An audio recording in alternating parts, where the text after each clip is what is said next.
Kaya maraming tambay dito sa Pilipinas. Ang pag-work, imbes na job description, meron tayong job discrimination dito. So man, this is my resume, mga ka-Triple RTV.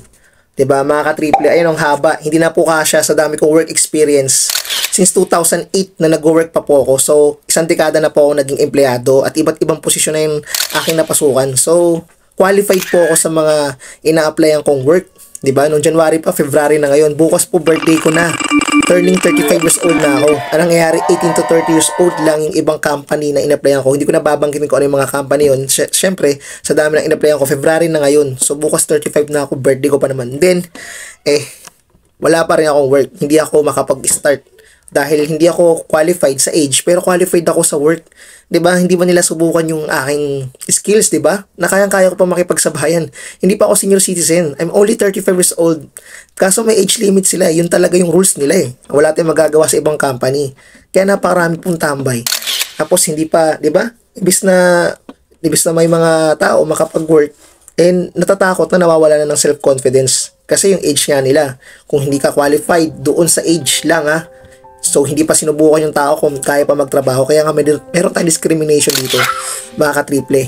So, kulang na kulang pa nga yung iba doon sa resume ko. Diba? Yung aking coupon ba, short nga yan eh. Hindi ko na nilagay yung iba kong work experience, pero hindi pa rin nadaan doon.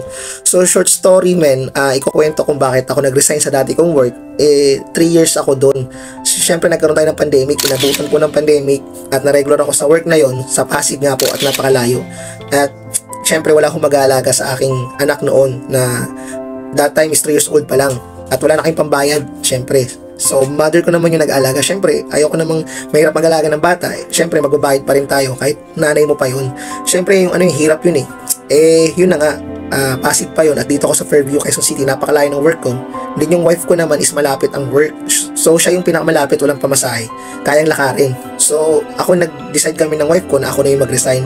Para, imbis na ibayad dun sa mag-alaga kay mama, sa nanay ko, para makaipon, dahil nga hirap ng pandemic, yun, para makaipon, para ma-save yung pera, kasi nga pandemic, ang hirap ng trabaho, at yung that time, malayo yung Pasig na work ko, ang problema wala tayong transportation, napakahirap, at mahal ang pamasahe.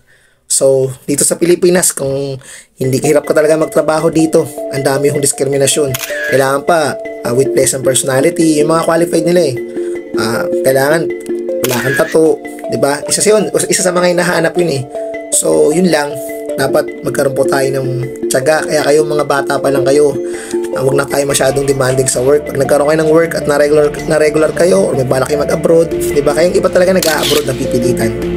So, hanggang dito na lang, no? This is ka-triple sa aking FB page, and please follow Triple RTV sa aking YouTube channel. Napakahirap po ng buhay dito sa Pinas.